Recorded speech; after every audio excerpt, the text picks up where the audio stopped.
ఈరోజు గురు పౌర్ణమి, వ్యాస పౌర్ణమి అని కూడా అంటారు. వ్యాస భగవానుడి యొక్క పుట్టినరోజు. వ్యాస భగవానుడు మనకి చతుర్వేదాలని, అష్టాదశ పురాణాలని, మరెన్నో అద్భుతమైన గ్రంథాలని మనకు అందించారన్నమాట.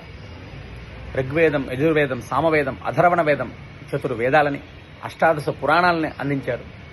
వ్యాసాయ విష్ణురూపాయ వ్యాసరూపాయ విష్ణవే అనేది మన యొక్క శాస్త్రం. ఆ శ్రీ మహావిష్ణువే వ్యాస భగవాను రూపంలో అవతరించి మనకి వేదాలని, అష్టాదశ పురాణాలని, మరెన్నో అద్భుతమైన గ్రంథాలని మనకు అందించారు.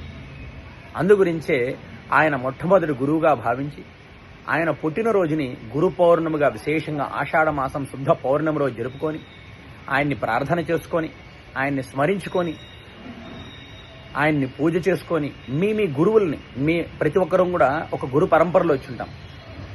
ఆ గురు పరంపరని మీ పెద్దలను అడిగి తెలుసుకొని మీ గురువుల్ని స్మరించుకొని మీ గురువుల్ని పూజ చేసుకోండి.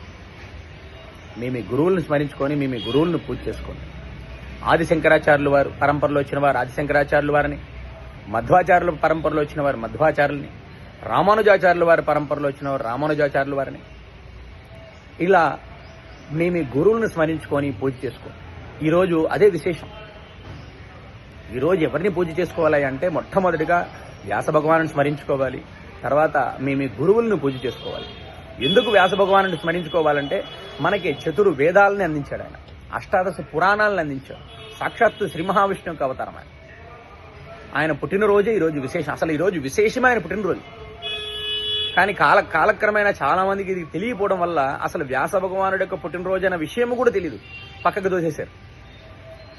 గురు పౌర్ణమి అని మీ గురువులను పూజ చేసుకోవాలి, నేను కాదనట్లేదు. కానీ ప్రప్రథమంగా మీరు స్మరించుకోవాల్సిన దైవం వ్యాస భగవానుడు, తర్వాతనే మీ గురువులు.